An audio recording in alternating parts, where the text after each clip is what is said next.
അല്പമെങ്കിലും ഭാഷാ പരിജ്ഞാനം ഉണ്ടെങ്കിൽ ഈ മണ്ടത്തരം പറയില്ല. അതിന് ഇന്ന് കിട്ടിക്കൊണ്ടിരിക്കുന്ന അംഗീകാരത്തെ ഇല്ലാതാക്കാൻ ശ്രമിക്കുന്ന എന്തിനാണ് എന്ന് ആത്യന്തികമായി ഇത് തമിഴിനെതിരാണ്. മോദി എപ്പോഴും പറയാറുള്ളത് പോലെ നിങ്ങൾ എറിയുന്ന കല്ലുകൾ ഓരോന്നും പെറുക്കി കൂട്ടിവെച്ച് ഞാൻ എൻ്റെ ഉയർച്ചയ്ക്കുള്ള ഒരു ഗോപുരം പണിയുകയാണ്. തമിഴ് വികാരത്തിനെതിരു കൂടിയാണ് ഈ ചെയ്തിരിക്കുന്നത്. നമ്മുടെ മൂവർണ്ണക്കൊടിയുടെ അടയാളം കൂടി അതിനുള്ളിൽ കാണും. സ്വന്തം പാദത്തിൽ മഴുകൊണ്ട് വെട്ടുന്നത് പോലെയാണ് സ്റ്റാലിൻ ഇത് ചെയ്തിരിക്കുന്നത്. മകനായ ഉദയനിധി സ്റ്റാലിന് അയാൾക്ക് തമിഴ് എന്തെന്നോ ഭാരതം എന്തെന്നോ ഇതിൻ്റെ ചരിത്രം എന്തെന്നോ ഒന്നും അറിയാത്ത ഒരു സിനിമാക്കാരൻ, ദക്ഷിണ ഭാരതീയനായ ശങ്കരാചാര്യരുടെ കേരളത്തെയാണോ ഇവർ ഭാരതത്തിൽ നിന്ന് വെട്ടിമുറിച്ച് മാറ്റാൻ പോകുന്നത്? സ്റ്റാലിൻ നടത്തിയൊരു വെല്ലുവിളിയുണ്ട്. ഞങ്ങൾ കേന്ദ്രത്തിൽ നിന്നൊന്നും ആവശ്യപ്പെടുന്നില്ല, ഞങ്ങൾ തന്നെ പണം ഉണ്ടാക്കും. ഞാനൊരു രാഷ്ട്രീയക്കാരനല്ല, രാഷ്ട്രീയ വിശകലന വിദഗ്ധനുമല്ല. ഒരു 10 വർഷത്തെ പോലും അതിജീവിക്കും, അധികാരത്തിൽ നിലനിൽക്കും എന്ന് തോന്നുന്നില്ല. ആ നിലയിലേക്ക് അടിത്തറ തകർന്നു തുടങ്ങിയിരിക്കുന്നു. തൊട്ടെടുക്കാൻ പോലും ഇല്ലാത്ത വണ്ണം അവർ നാമാവശേഷമാകും. പ്രധാനപ്പെട്ട ജവഹർലാൽ നെഹ്റുവിനെയും ഇന്ദിരാഗാന്ധിയും ഒക്കെ സംഭാവന ചെയ്ത ഉത്തർപ്രദേശിൽ കോൺഗ്രസ് എവിടെയാണ് ഉള്ളത്? വടക്കേപ്പുറത്ത് എപ്പോഴാണോ ശാപ്പാട് വിളമ്പുന്നത് അപ്പോൾ കഴിക്കാൻ അനുവാദമുള്ള വിധത്തിൽ ആശ്രിതരായി കഴിയുകയാണ് കോൺഗ്രസിൽ. കേരളം ഭരിക്കുന്ന കക്ഷിയുടെ വിദ്യാർത്ഥി പ്രസ്ഥാനം കഞ്ചാവ് വിറ്റ് ജീവിക്കേണ്ടി വരുന്നത്. കഞ്ചാവ് വിറ്റ് സ്റ്റാർട്ടപ്പ് നടത്തുക പോലും നാളിതുവരെയുള്ള ഭരണാധികാരികളൊക്കെ എത്രയുണ്ട് പ്രാധാന്യം മലയാളത്തിനും തമിഴിനും കൊടുത്തിട്ടുണ്ട്. ഏതെങ്കിലും കാര്യകർത്താവിൻ്റെ വീട്ടിൽ പോകണം, അത് നന്ദകുമാറിൻ്റെ വീട് തെരഞ്ഞുപിടിച്ച് വന്നതല്ല. നമ്മുടെ കുടുംബത്തിൻ്റെ കാരണവർ വരുന്നു. നമ്മളുടെ ഒരു മുതിർന്ന ജ്യേഷ്ഠനോ ഒരു അമ്മാവനോ ഒക്കെ വരുന്നത് പോലെ എല്ലാ പ്രവർത്തകർക്കും തോന്നാറില്ല, അവരുടെ കുടുംബാംഗങ്ങൾക്കും തോന്നാറില്ല. പക്ഷെ ആ ചെറിയ ഗ്രാമത്തിൻ്റെ വഴികളിലൂടെ ഇത്രയും വലിയൊരു സുരക്ഷാ സംവിധാനങ്ങളോട് കൂടിയിട്ടുള്ളൊരു വരവ് ആ പ്രദേശത്തെ ആളുകൾക്കൊരു വലിയ ആഘോഷമായിരുന്നു അന്ന്. നന്ദേട്ട നമസ്കാരം. നമസ്കാരം. കഴിഞ്ഞ ദിവസം തമിഴ്നാട് മുഖ്യമന്ത്രിയായ സ്റ്റാലിൻ ബഡ്ജറ്റ് ലോഗോ പ്രഖ്യാപിച്ച സമയത്ത് റുപ്പയുടെ ചിഹ്നം മാറ്റി രു എന്ന് പറയുന്ന തമിഴ് അക്ഷരം സ്ഥാപിച്ചത് വലിയ രീതിയിൽ ചർച്ചയായിരിക്കുകയാണ്. തമിഴ്നാടിൻ്റെ ത്രിഭാഷാ നയത്തിനെതിരെ അല്ലെങ്കിൽ കേന്ദ്ര സർക്കാർ മുന്നോട്ട് വെച്ച ന്യൂ എഡ്യൂക്കേഷൻ പോളിസിയുടെ ഭാഗമായിട്ടുള്ള ത്രിഭാഷാ നയത്തിനെതിരെ തമിഴ്നാട് മുന്നോട്ട് വരുന്നത് നമ്മൾ കണ്ടു. അതിൻ്റെ ഒരു ഭാഗമായി തന്നെയാണ് ഇപ്പോൾ ഈ റുപ്പയുടെ ചിഹ്നം മാറ്റിയത് എന്ന് കൂടി നമുക്ക് പറഞ്ഞൂടെ? തീർച്ചയായിട്ടും തമിഴ്നാട്ടിൽ നിലനിൽക്കുന്ന പ്രത്യേക രാഷ്ട്രീയ സാഹചര്യത്തിൽ സ്റ്റാലിനും സ്റ്റാലിൻ്റെ മകനും അവരുടെ കുടുംബക്കാർക്കൊക്കെ അധികാരം നിലനിർത്തണമെങ്കിൽ ഇങ്ങനത്തെ ചില ഗിമ്മിക്കുകളൊക്കെ കാണിക്കേണ്ടി വരികയാണ്. അതുകൊണ്ട് എത്ര സാധിക്കും, എത്ര കണ്ട് ആ പരിശ്രമം വിജയിക്കും എന്നത് കാലം വിലയിരുത്താൻ പോവുകയാണ്. തമിഴ്നാടിൻ്റെ അടിത്തട്ടിൽ, സാമൂഹ്യ അടിത്തട്ടിൽ വലിയ പരിവർത്തനം നടന്നുകൊണ്ടിരിക്കുകയാണ്. തമിഴ്നാടിൻ്റെ ചരിത്രം, പാരമ്പര്യം പരിശോധിച്ചാൽ ഭാരതത്തിൻ്റെ സംസ്കാരവുമായിട്ട്, സനാതന സംസ്കൃതിയുമായിട്ട് അതിനുള്ള ബന്ധം വളരെ ശക്തമാണ്. എല്ലാ സംസ്ഥാനങ്ങൾക്കും അവരവരുടേതായ ഭാഷകളുണ്ട്. ആ ഭാഷയൊക്കെ മാനിക്കുന്നതാണ് ഭാരതത്തിൻ്റെ ഭാഷാ നയം. പ്രത്യേകിച്ചും ഇപ്പോൾ NEP നാഷണൽ എഡ്യൂക്കേഷൻ പോളിസി അതിൽ വളരെ കൃത്യമായി വിലയിരുത്തുന്ന വസ്തുതയാണ് അവരവരുടെ സംസ്ഥാനത്തിൻ്റെ ഭാഷ. ആ സംസ്ഥാന ഭാഷയും അതിനോടൊപ്പം തന്നെ ഒരു ബന്ധഭാഷ എന്ന നിലയിൽ ഭാരതത്തിലെ മഹാഭൂരിപക്ഷം സംസാരിക്കുന്ന ഹിന്ദി, പിന്നെ ആഗോളമെന്ന് പറയപ്പെടുന്നതെന്നേ ഞാൻ പറയുന്നുള്ളൂ. അത് റഷ്യയിൽ ചെന്നാൽ, ചൈനയിൽ ചെന്നാൽ, ഇസ്രയേലിൽ ചെന്നാൽ മനസ്സിലാവും ഇംഗ്ലീഷിൻ്റെ ആഗോള വ്യാപ്തി എത്രയുണ്ട് എന്ന്.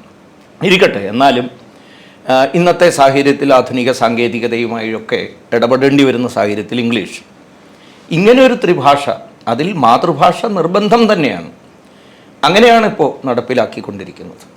പിന്നെ ഭാരതത്തിൻ്റെ ഭാഷകളെല്ലാം തന്നെ, എല്ലാ ഭാഷകളും, അതിന് തമിഴിന് വളരെ പഴക്കമുണ്ട്, വളരെ പാരമ്പര്യമുള്ള ഭാഷയാണ്. അതിനെ അംഗീകരിക്കുകയും ബഹുമാനിക്കുകയും ചെയ്യുന്ന ആളുകളാണ് ദേശഭക്തരായ ഭാരതത്തിൻ്റെ ഭരണകർത്താക്കളൊക്കെ തന്നെ. ഇപ്പോൾ ഈ ഒരു തരത്തിൽ പറഞ്ഞാൽ ഒരു നാടകം, റുപ്പയ എന്ന് പറയുന്നതിന് റൂ എന്ന തമിഴ് അക്ഷരം ഇടുന്ന ഈ സമ്പ്രദായം, അദ്ദേഹം എത്ര കണ്ട് ഭാഷാ വിദഗ്ധരാണെന്നൊന്നും എനിക്കറിയില്ല. പക്ഷേ അല്പമെങ്കിലും ഭാഷാ പരിജ്ഞാനം ഉണ്ടെങ്കിൽ ഈ മണ്ടത്തരം പറയില്ല. കാരണം റുപ്പായ എന്ന് പറയുന്ന തമിഴ് പദം, തമിഴ്നാട്ടിലും ഇത് വളരെ വർഷങ്ങളായി നാണയത്തെ സൂചിപ്പിക്കുന്ന പദമാണ് റുപ്പായ. അത് ഹിന്ദി പദമെന്ന നിലയ്ക്കല്ല. അതിൻ്റെ സംസ്കൃത ധാതു അന്വേഷിച്ചു പോയാൽ, സാൻസ്ക്രിറ്റ് റൂട്ട്, ആ വാക്കിൻ്റെ അർത്ഥം, റുപ്പായ എന്ന തമിഴ് പദത്തിൻ്റെ അർത്ഥം ആഴത്തിലിറങ്ങി ചിന്തിക്കുമ്പോൾ അത് റോഡ് സിൽവർ, അതായത് മെച്ചപ്പെടുത്തപ്പെട്ട, ഉണ്ടാക്കിയെടുത്ത വെള്ളി അടിച്ച് വെള്ളി നാണയം എന്ന അർത്ഥത്തിൽ റോഡ് സിൽവർ എന്നും മെയ്ഡപ്പ് സിൽവർ എന്നും ഒക്കെ അതിന് പറയുന്നതാണ്. അതാണ് അതിൻ്റെ അർത്ഥം സത്യത്തിൽ. അപ്പം അതുപോലും അറിയാതെയാണ് റൂ എന്ന് പറയുന്ന. മറ്റൊന്ന്, ഈ തമിഴ് ഭാഷ തന്നെ, ഈ തമിഴ് ഭാഷയിലോ അല്ലെങ്കിൽ വേറെ എന്തെങ്കിലായാലും ലോകത്തിൻ്റെ ഭിന്ന ഭാഗങ്ങളിലുള്ള തമിഴ് ഭാഷാ സമൂഹങ്ങൾ, രാഷ്ട്രങ്ങൾ ഒന്ന് എടുത്തു നോക്കൂ. അത് നമ്മൾ നോക്കുകയാണെങ്കിൽ സീഷൽസ് ആയാലും ശ്രീലങ്കയായാലും നേപ്പാളായാലും ഇവിടങ്ങളിലൊക്കെ അവിടെ ഏറ്റവും കൂടുതൽ അവരുപയോഗിക്കുന്ന പദം റുപ്പയാണ്.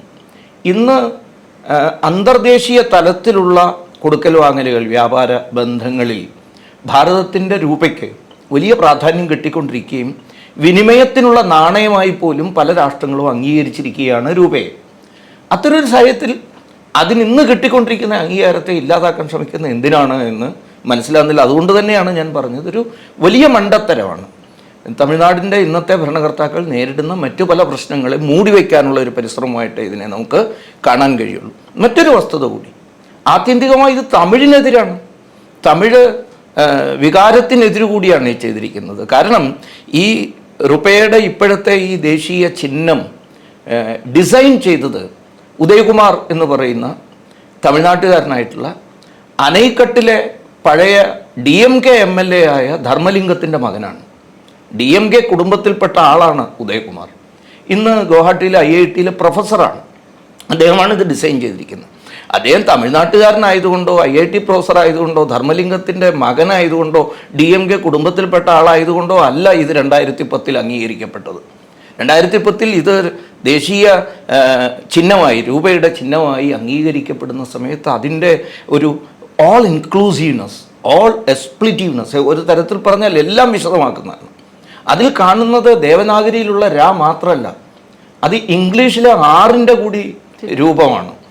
അതിൽ 2 വരകൾ കാണാം. ആ 2 വരകൾ സമം എന്നുള്ളതാണ്. നമ്മൾ ഏത് നാണയത്തിൽ, നമ്മുടെ രൂപയിലൊക്കെ പരിശോധിച്ചാലും ഇത് ഇത്ര രൂപയ്ക്ക് സമമായിട്ടുള്ളതാണ് ഈ കടലാസി പ്രോമിസറി നോട്ടെന്നാണല്ലോ എഴുതിക്കുന്നത്. അതിൻ്റെ സിമ്പലാണ്. ആ സമചിഹ്നം, ഈക്വൽസിൻ്റെ ചിഹ്നത്തിൽ സൂക്ഷ്മമായിട്ട് പരിശോധിച്ചാൽ നമ്മുടെ മൂവർണ്ണക്കൊടിയുടെ അടയാളം കൂടി അതിനുള്ളിൽ കാണാം. ഇത്ര സമഗ്രമായി സൃഷ്ടിക്കപ്പെട്ട, ഇന്ന് ആഗോളതലത്തിൽ ഏറ്റവും കൂടുതൽ സ്വീകരിക്കപ്പെടുകയും ചെയ്തൊരു ചിഹ്നത്തിനെതിരായിട്ടുള്ള ഈ നീക്കം ആത്യന്തികമായി, സാധാരണ പറയാറുണ്ട്, സ്വന്തം പാദത്തിൽ മഴുകൊണ്ട് വെട്ടുന്നത് പോലെയാണ് സ്റ്റാലിൻ ഇത് ചെയ്തിരിക്കുന്നത് എന്നതാണ് എനിക്കതിനെക്കുറിച്ച് സൂചിപ്പിക്കാനുള്ളത്. ഇപ്പോൾ അങ്ങ് പറഞ്ഞതുപോലെ തന്നെ എന്തിനോടൊക്കെയുള്ള ഭയമാണ് DMKക്കും സ്റ്റാലിനും ഇത്തരത്തിലുള്ള കാര്യങ്ങൾ ചെയ്യേണ്ടി വരുന്നത് എന്നുള്ളതാണ്. ഇപ്പം നമുക്കറിയാം, ലോക്സഭാ കോൺസ്റ്റിറ്റ്യുവൻസികളുടെ പുനർനിർണ്ണയവുമായി ബന്ധപ്പെട്ട് വലിയ രീതിയിൽ വിവാദങ്ങൾ ഉണ്ടാക്കാൻ സ്റ്റാലിൻ ശ്രമിക്കുന്നുണ്ട്. അതിനൊപ്പം നിൽക്കാൻ കേരളത്തിൽ നിന്ന് പിണറായി വിജയൻ അടക്കം വരുന്ന സാഹചര്യം നമ്മൾ കണ്ടു. ഇതെല്ലാം കൂടി ചേർന്നൊരു സൗത്ത് ഇന്ത്യൻ കൺട്രി ഉണ്ടാക്കാനുള്ള ഒരു പ്ലാനിങ്ങിലാണ് ഇവരെന്ന് തോന്നിപ്പിക്കുന്ന രീതിയിലല്ലേ ഇവരുടെ ഒരു പോക്ക്? അങ്ങനെ പറഞ്ഞു നോക്കുകയാണ്. അങ്ങനെ പറഞ്ഞ് തമിഴൻ്റെയും മലയാളിയുടെയും ഒക്കെ വികാരത്തെ ഉണർത്തിക്കൊണ്ട് ഒരു വിഘടനവാദം ഉയർത്തിപ്പിടിച്ചു. അതുവഴി തങ്ങളുടെ രാഷ്ട്രീയ ഭാവി സുരക്ഷിതമാക്കാം എന്നാണ് അവർ ആഗ്രഹിക്കുന്നത്. അതിനുവേണ്ടി ഏറ്റവും ഹീനമായ, ഒരർത്ഥത്തിൽ പറഞ്ഞാൽ മൂക്ക് വെട്ടി ശകുനം മുടക്കുന്നത് പോലെയുള്ളൊരു നയപരിപാടിയാണ് സ്റ്റാലിൻ നടപ്പിലാക്കുന്നത്. അതിനു വേണ്ടിയിട്ടാണ് മകനായ ഉദയനിധി സ്റ്റാലിന്, അയാൾക്ക് തമിഴ് എന്തെന്നോ ഭാരതം എന്തെന്നോ ഇതിൻ്റെ ചരിത്രം എന്തെന്നോ ഒന്നും അറിയാത്ത ഒരു സിനിമാക്കാരൻ, അയാളെ ഉപയോഗിച്ചുകൊണ്ട് കഴിഞ്ഞ ദിവസം സനാതനധർമ്മം ഡെങ്കിയാണ്, സനാതനധർമ്മം പ്ലേഗാണ്, സനാതനധർമ്മം മലേറിയയാണ് എന്നൊക്കെ പറഞ്ഞുള്ള അവഹേളന വാക്യങ്ങൾ ഉയർത്തിയതും ഒക്കെ ഈ DMK നേതാക്കന്മാരാണ്. കേരളം ഭരിക്കുന്ന സർക്കാരിൻ്റെ വൈചാരിക സൈദ്ധാന്തിക ഉപദേഷ്ടാക്കളെന്ന് കേൾക്കുമ്പോഴാണ് നമുക്ക് ലജ്ജ തോന്നിപ്പോവുകയാണ് സത്യത്തിൽ. ഇപ്പോൾ കട്ടിംഗ് സൗത്ത് എന്ന ആശയത്തെ, ഇപ്പോൾ ചിലപ്പോൾ ചോദിച്ച വിധത്തിൽ ഈ കട്ടിംഗ് സൗത്ത് എന്ന ആശയത്തെ ഉയർത്തിപ്പിടിച്ചുകൊണ്ട് വലിയ സമ്മേളനം നടത്താൻ നിശ്ചയിച്ചപ്പോൾ അതിന് വേദി തിരഞ്ഞെടുത്തത് കേരളത്തിലാണ്. അത് പിണറായി വിജയൻ അതിൽ സംസാരിക്കുകയും ഉദ്ഘാടനം ചെയ്യുകയും ഒക്കെ ചെയ്ത പരിപാടി നമ്മൾ കണ്ടു. എവിടെ നിന്നാണ് ഈ സൗത്തിനെ, ദക്ഷിണ ഭാഗത്തെ, ഭാരതത്തിൻ്റെ ഏത് ഭാഗത്തു നിന്നാണ് അവർ മുറിച്ചു മാറ്റാൻ പോകുന്നത്? ഏത് തെക്കിനെയാണ്?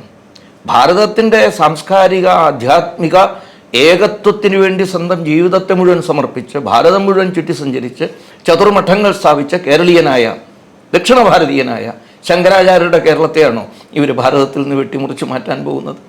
ഹിമാലയം സമാരഭ്യ യാവത് ഹിന്ദു സരോവരം തം ദേവനിർമ്മിതം ദേശം ഹിന്ദുസ്ഥാനം പ്രചക്ഷതേ എന്ന പുരാണങ്ങൾ ഉദ്ഘോഷിക്കുന്ന ഭാരതത്തിൻ്റെ ഏകത്വത്തെ ഇല്ലാതെയാക്കാൻ ഇത്തരത്തിലുള്ള രാഷ്ട്രീയ ഒരു തരത്തിൽ നാടകങ്ങൾ കൊണ്ട് സാധ്യമാവുന്ന വിഷയമേ അല്ല.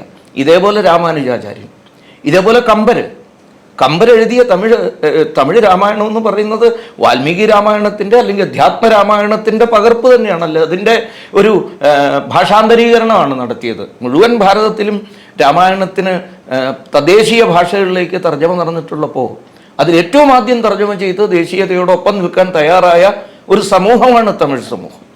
ഭാരതത്തിൻ്റെ വടക്കൻ ഭാഗം പുറത്തുനിന്ന് കടന്നു വന്ന ആക്രമണകാരികളുടെ ആക്രമണത്തിൽപ്പെട്ട് ഉലയുമ്പോൾ ഇവിടെ നിന്നാണ് രാജരാജ ചോളനും രാജേന്ദ്ര ചോളനും ഭാരതത്തിൻ്റെ രക്ഷയ്ക്ക് വേണ്ടി പടയെടുത്തു പോയത്. ആ പടയോട്ട കാലത്താണ് ഹിമാലയത്തോളം എത്തി ഭാരതത്തിൻ്റെ വൈഭവത്തിൻ്റെ പതാക ഉയർത്തി ഇമയമലയും നമ്മുടെ ഭാഗമാണ് എന്ന് കണ്ടിട്ട് ഗംഗയിലെത്തി ഗംഗാജലവുമായി തീർത്ഥജലവുമായി ഇങ്ങ് തെക്കു വന്ന് ഗംഗയെ കൊണ്ട ചോളപുരം സ്ഥാപിച്ച ആ പാരമ്പര്യം ഇത് ഭാരതത്തിൻ്റെ ഏകത്വത്തിൻ്റെ ലക്ഷണമാണ്. ബാബാ സാഹേബ് അംബേദ്കറെ പോലുള്ള നമ്മുടെ ഭരണഘടനാ നിർമ്മാതാക്കൾ എത്ര ശക്തമായിട്ടാണ് ഭാരതത്തിൻ്റെ ഏകത്വത്തെക്കുറിച്ച് പറഞ്ഞിട്ടുള്ളത്. 1916 കൊളംബിയ യൂണിവേഴ്സിറ്റിയിൽ ഒരു ആന്ത്രോപോളജി സെമിനാർ നടത്തുമ്പോൾ അതിൽ പേപ്പർ അവതരിപ്പിക്കാൻ വേണ്ടി കൊളംബിയ യൂണിവേഴ്സിറ്റിയുടെ ഒരു മുൻ വിദ്യാർത്ഥി എന്ന നിലയിൽ കൂടി അംബേദ്കർ പങ്കെടുത്തിരുന്നു. അതിൽ അദ്ദേഹം അവതരിപ്പിച്ച പേപ്പറുണ്ട്, ഭാരതത്തിൻ്റെ ഏകത്വത്തെക്കുറിച്ച് കൂടി ഉയർത്തി പറയുന്ന പേപ്പറാണ്. അത് വായിക്കേണ്ടതാണ് ഇവരൊക്കെ. അദ്ദേഹം പറയുന്നത് ലോകത്തുള്ള മറ്റ് രാഷ്ട്രങ്ങൾക്ക് അസൂയ തോന്നുന്ന വിധത്തിലുള്ള ഒരു ഭൗഗോളിക ഏകത, ജോഗ്രഫിക്കൽ ഏകതയാണ്, യൂണിറ്റിയാണ് ഭാരതത്തിൽ കാണുന്നത്. നോട്ട് ഓൺലി ദാറ്റ്, ഈ ജോഗ്രഫിക്കൽ യൂണിറ്റിയുടെ അടിസ്ഥാനം എന്താണ്? അത് സാംസ്കാരിക ഏകതയാണ്. അതിനെക്കുറിച്ച് പറയുമ്പോൾ അദ്ദേഹത്തിന് വികാര നിർഭരതയോട് കൂടിയിട്ട് അദ്ദേഹം പറയുന്നത് the indubitable cultural unity which binds Bharat one end to another. ഒരെൻഡ് ഏതാത്? ഈ തമിഴൊക്കെ ഉൾപ്പെടുന്ന, കേരളം ഉൾപ്പെടുന്ന തെക്കു മുതൽ കാശ്മീരമോ ഹിമാലയോ വരെയുള്ള രണ്ടെൻഡും തമ്മിൽ യോജിപ്പിക്കുന്ന ഒരു സാംസ്കാരിക ഏകതയുണ്ടെന്നാണ്. ആ സാംസ്കാരിക ഏകതയെ നശിപ്പിക്കാൻ ഉള്ള ഈ പരിശ്രമം തങ്ങളുടെ രാഷ്ട്രീയ താല്പര്യത്തെ സംരക്ഷിക്കുന്നതിന് വേണ്ടി ചെയ്യുന്ന ഈ ഹീനമായ പരിശ്രമം കാലം അതിൻ്റെ ഏറ്റവും വലിയ ശിക്ഷ നൽകിയവർക്ക് ഇവരോട് പകരം ചോദിക്കുന്ന കാര്യത്തിൽ യാതൊരു സംശയവുമില്ല. അതിനോട് കൂടി നിൽക്കുന്നു, അതിനോടൊപ്പം നിൽക്കുകയാണ് കേരളത്തിൻ്റെ മുഖ്യമന്ത്രിയും കേരളത്തിലെ ഈ ഭരിക്കുന്ന കക്ഷിയും. ഇപ്പം തന്നെ സ്റ്റാലിൻ നടത്തിയൊരു വെല്ലുവിളിയുണ്ട്, ഞങ്ങൾ കേന്ദ്രത്തിൽ നിന്നൊന്നും ആവശ്യപ്പെടുന്നില്ല, ഞങ്ങൾ തന്നെ പണം ഉണ്ടാക്കും. അതിനെ പിന്തുണച്ചിട്ട് പിറ്റേ ദിവസം നിർമ്മലാ സീതാരാമനെ വിളിച്ചു വരുത്തി കാലും കൈയും പിടിച്ചിട്ട് 6,990 കോടി രൂപ കടം വാങ്ങിയ ഗവൺമെൻറ്റാണിത്. ഇത് സത്യത്തിൽ ഹിപ്പോക്രസിയുടെ അവതാരമാണ്, ഒരു നേർപതിപ്പാണ് കേരളം ഭരിക്കുന്നത്. അതുകൊണ്ടാണ് ഞാൻ ലജ്ജിക്കുന്നു എന്ന് പറഞ്ഞത്. ഈ വിഘടനവാദികളാണല്ലോ, ഇവരും വിഘടനവാദികളാണ്, ഒരു വ്യത്യാസമൊന്നുമില്ല, രണ്ടു കൂട്ടരും ഒരുപോലെ വിഘടനവാദം ഉന്നയിച്ചവരാണ്. അവർ ഒരുമിച്ച് കൂടി ശ്രമിച്ചു നോക്കുകയാണ്. കാലിൻ്റെ അടിയിലെ മണ്ണ് ഒഴുകിപ്പോകുന്നത് കാണുമ്പോൾ സഹിക്കാൻ പറ്റാതെ നടത്തുന്ന ചില പരിശ്രമങ്ങളാണ് ഇതൊക്കെ. ഇപ്പോൾ നമ്മൾ ഈ സദേൺ സ്ഥലങ്ങൾ നോക്കുമ്പോൾ, തമിഴ്നാടാണെങ്കിലും കേരളമാണെങ്കിലും നമ്മൾ നോക്കുമ്പോൾ നമുക്കറിയാം RSSനോ അല്ലെങ്കിൽ BJPക്കോ ഉണ്ടാകുന്ന ഒരു വളർച്ച അത് വലിയ രീതിയിലുണ്ട്. കാരണം ഇപ്പോൾ തമിഴ്നാടിനെ എടുത്തു നോക്കുകയാണെങ്കിൽ കഴിഞ്ഞ തിരഞ്ഞെടുപ്പിൽ നമ്മൾ കണ്ടതാണ് BJPക്ക് അല്ലെങ്കിൽ ഉണ്ടാകുന്ന ഒരു വോട്ട് ഷെയറിൽ ഉണ്ടാകുന്ന വർധനവ്. ഇത് AIDMK എന്ന് പറയുന്ന പാർട്ടിയും BJPയും ഒന്നിച്ചു കഴിഞ്ഞാൽ ഭാവിയിൽ DMKക്ക് അതൊരു വലിയ രീതിയിലുള്ള ഒരു എന്താ പറയുക ഒരു ബുദ്ധിമുട്ടാകുമെന്നുള്ളൊരു പേടി കൂടി ഇത് ഈ നീക്കത്തിന് മേലുണ്ടാകില്ലേ? ഞാനൊരു രാഷ്ട്രീയക്കാരനല്ല, രാഷ്ട്രീയ വിശകലന വിദഗ്ധനുമല്ല. പിന്നെ എല്ലാവരെയും പോലെ പത്രമാധ്യമങ്ങൾ കാണുകയും കേൾക്കുകയും വായിക്കുകയും ഒക്കെ ചെയ്യുന്ന ആളെന്നുള്ള നിലയ്ക്ക് എനിക്കെത്തിച്ചേരാൻ കഴിയുന്ന നിഗമനം അതുതന്നെയാണ്.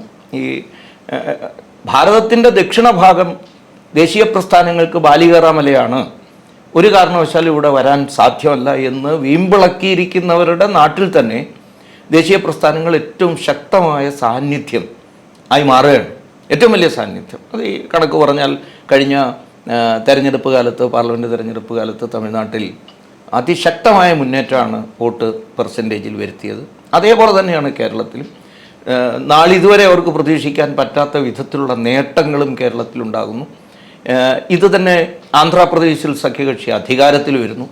തെലങ്കാനയിൽ ഏത് നിമിഷവും വലിയൊരു രാഷ്ട്രീയ പരിവർത്തനം ഉണ്ടാവാവുന്ന സ്ഥിതിയിലേക്ക് മാറുന്നു. കർണാടകത്തിൻ്റെ കാര്യം പറയേണ്ടതില്ല, ഓൾറെഡി.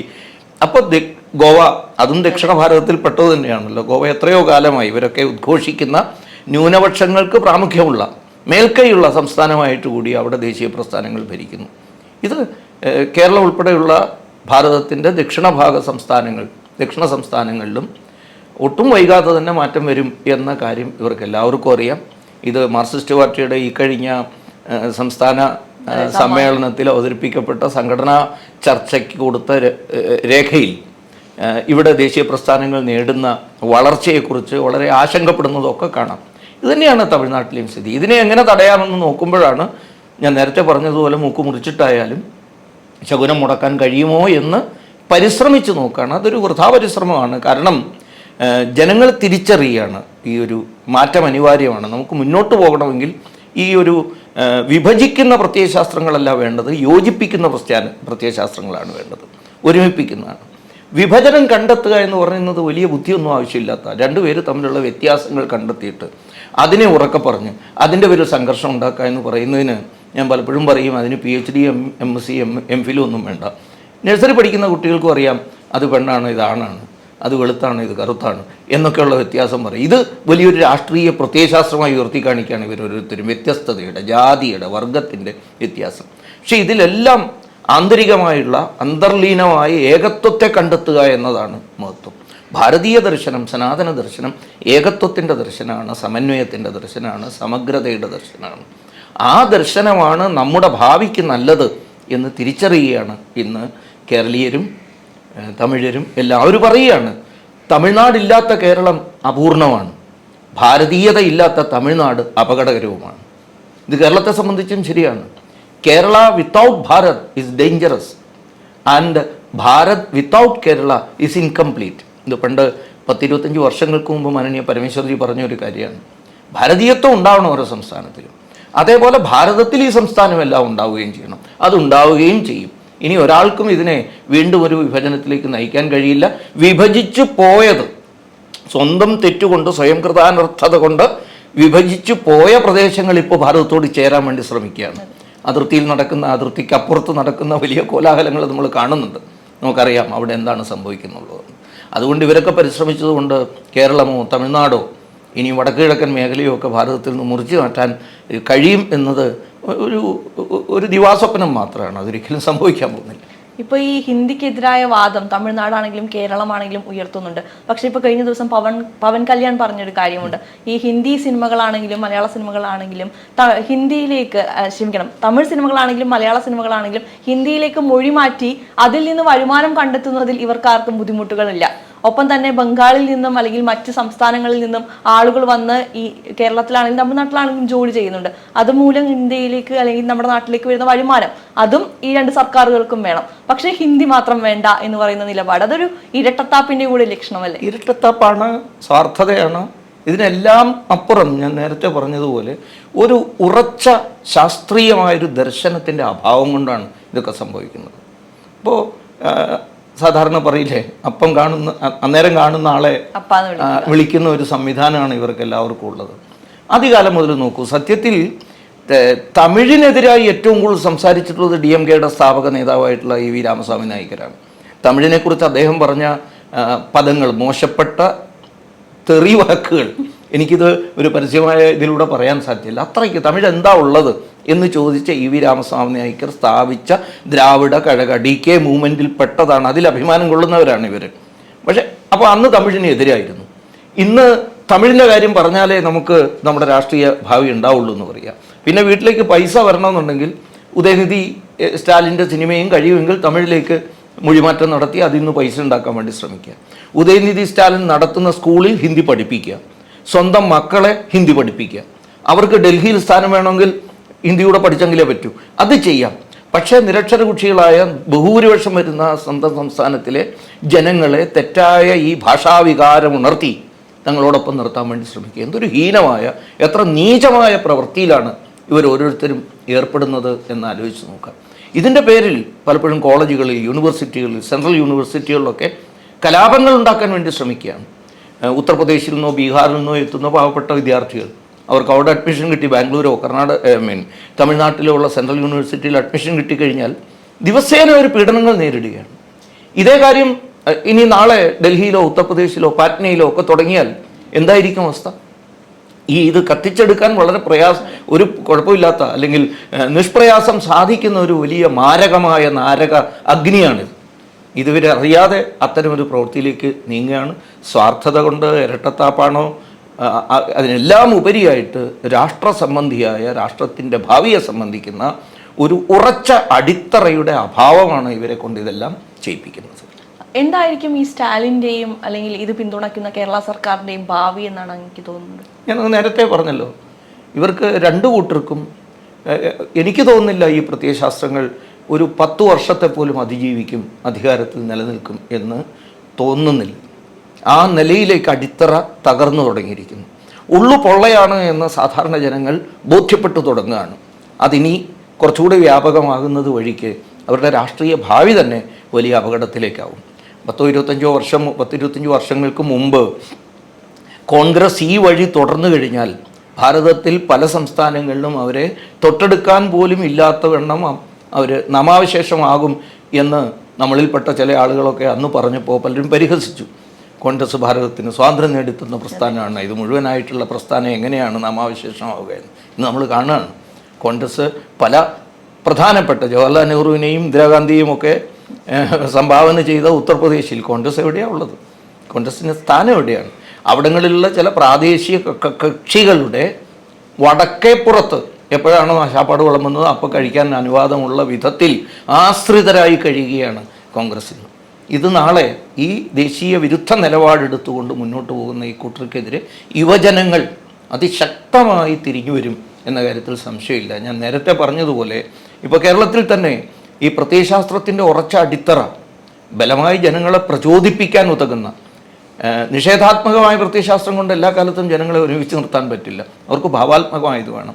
ആ ഭാവാത്മകമായ ഒരു സിദ്ധാന്തമോ ആശയമോ ജീവിത ലക്ഷ്യമോ കുട്ടികൾക്ക് കൊടുക്കാൻ പറ്റാത്തതിൻ്റെ പേരിലാണ് കേരളം ഭരിക്കുന്ന കക്ഷിയുടെ വിദ്യാർത്ഥി പ്രസ്ഥാനം കഞ്ചാവ് വിറ്റ് ജീവിക്കേണ്ടി വരുന്നത്. കഞ്ചാവ് വിറ്റ് സ്റ്റാർട്ടപ്പ് നടത്തുകയാണ്. പോളിടെക്നിക്കിലും എഞ്ചിനീയറിംഗ് കോളേജിലും കേരളത്തിൻ്റെ പ്രധാനപ്പെട്ട കോളേജുകളിലും യൂണിവേഴ്സിറ്റികളിലുമൊക്കെ മയക്കുമരുന്ന് വ്യാപാരം നടത്തി നിത്യനിദാനം നടത്തേണ്ട ഗതികേടിലേക്ക് SFI അല്ലെങ്കിൽ അത്തരം വിദ്യാർത്ഥി പ്രസ്ഥാനങ്ങൾ എത്തുന്നതിൻ്റെ പിന്നിലെ കാരണവും ഈ അന്തസാര ശൂന്യതയാണ്, ആശയദാരിദ്ര്യമാണ്, അടിത്തറയില്ലായ്മയാണ്. ശൂന്യമായി കഴിഞ്ഞാൽ പ്രകൃതിയുടെ ഒരു പ്രത്യേകത, നമ്മളൊന്നിനെ ശൂന്യമാക്കി വെച്ചാൽ ആ ശൂന്യതയെ അതേപോലെ നിലനിൽക്കാൻ പ്രകൃതി അനുവദിക്കില്ല. പ്രകൃതിയുടെ ഒരു ചിരന്തന നിയമമുണ്ട്, നേച്ചർ അബോഴ്സ് വാക്വം എന്നാണ് പറയുക. വാക്വത്തെ പ്രകൃതി വെറുക്കുന്നു. നിങ്ങൾ ഓൾറെഡി മനസ്സ് വാക്വമാക്കി, അപ്പോൾ അതിലേക്ക് നല്ലതൊന്നും കൊടുക്കാൻ പാർട്ടിയുടെ കയ്യിലില്ല, CPM-ൻ്റെ കയ്യിലോ കോൺഗ്രസിൻ്റെ കയ്യിലോ ഇല്ല.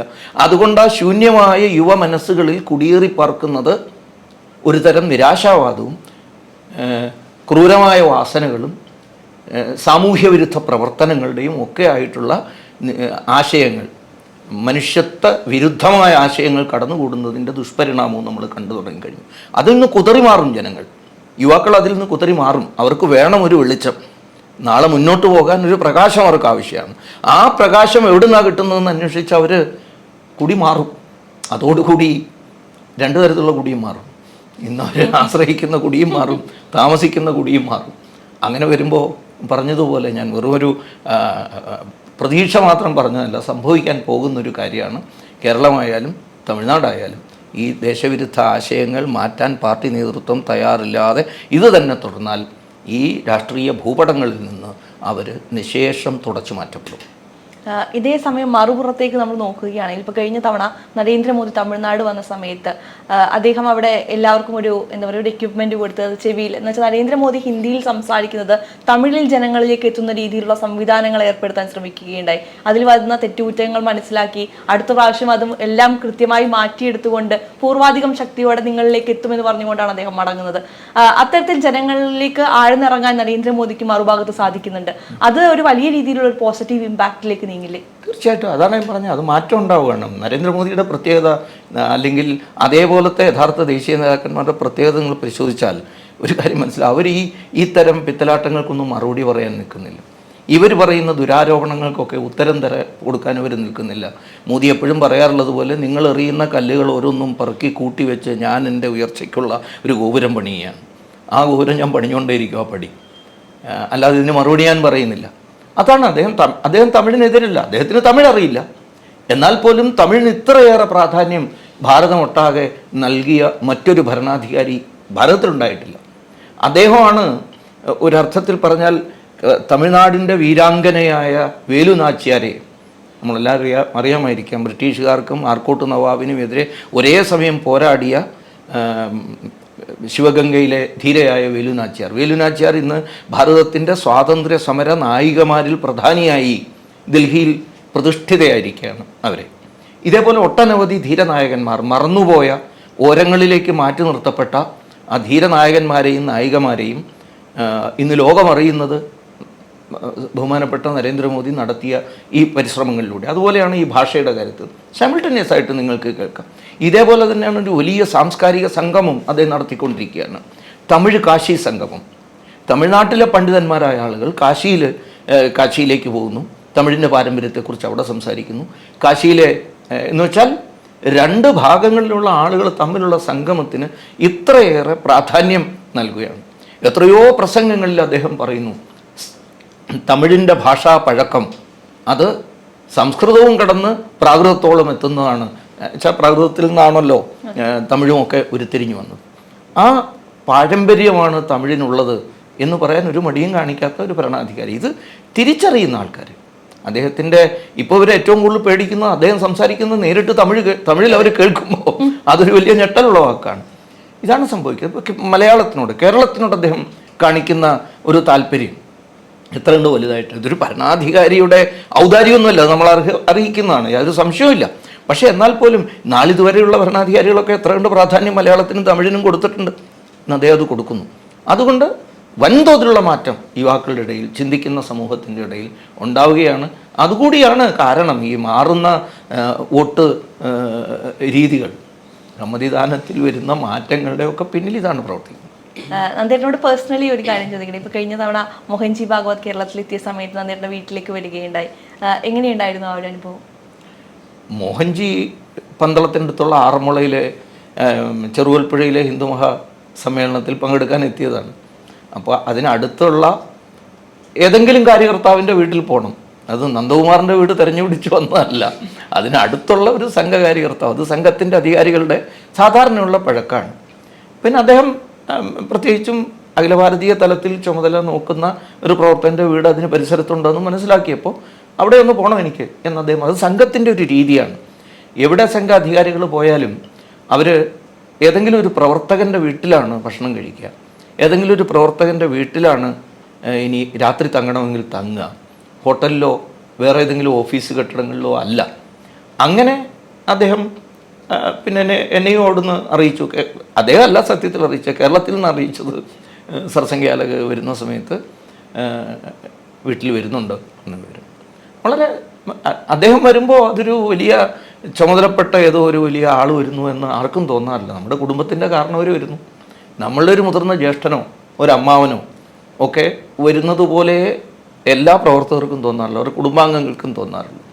പക്ഷേ ആ ചെറിയ ഗ്രാമത്തിൻ്റെ വഴികളിലൂടെ ഇത്രയും വലിയൊരു സുരക്ഷാ സംവിധാനങ്ങളോട് കൂടിയിട്ടുള്ളൊരു വരവ് ആ പ്രദേശത്തെ ആളുകൾക്കൊരു വലിയ ആഘോഷമായിരുന്നു. അന്ന് പരിസര പ്രദേശത്തെ രാഷ്ട്രീയ ആശയങ്ങളുടെ പേരിൽ മറ്റ് ചേരിയിൽ നിൽക്കുന്നവർ കൂടി അദ്ദേഹത്തെ ഒരു നോക്ക് കാണാൻ വേണ്ടിയിട്ട് വഴിയോരങ്ങളിലൊക്കെ നിൽക്കുന്ന എനിക്ക് കാണാൻ പറ്റി. പരിസര പ്രദേശത്തെ ഒട്ടനവധി ക്ഷേത്രങ്ങളുടെ കമ്മിറ്റി അംഗങ്ങൾ അദ്ദേഹത്തെ കാണണം, അദ്ദേഹത്തിന് ഞങ്ങളുടെ അമ്പലത്തിൽ വരാൻ സാധിക്കില്ല, അവിടുത്തെ പ്രസാദം അദ്ദേഹത്തിന് കൊടുക്കണം. അത് മള്ളിയൂർ മുതൽ ഇങ്ങോട്ട് അസംഖ്യം ക്ഷേത്രങ്ങളിൽ ആൾക്കാർ വന്നു. ഇതെല്ലാം കൂടി അവിടെ ഒരു വലിയ ഉത്സാഹത്തിൻ്റെ അന്തരീക്ഷമായിരുന്നു. മോഹൻജിക്ക് മുമ്പേ പൂജനീയ സുദർശൻജിയും വീട്ടിൽ വന്നിട്ടുണ്ട്, വളരെ മുമ്പ് സർസംഖ്യാലകാരും ആവുന്നതിന് മുമ്പേ വന്നിട്ടുണ്ട്. അതൊരു വലിയൊരു സംഭവമല്ല സത്യത്തിൽ. ഏതൊരു പ്രവർത്തകൻ്റെയും വീട്ടിൽ പോകുന്നത് പോലെ എൻ്റെയും വിട്ടു.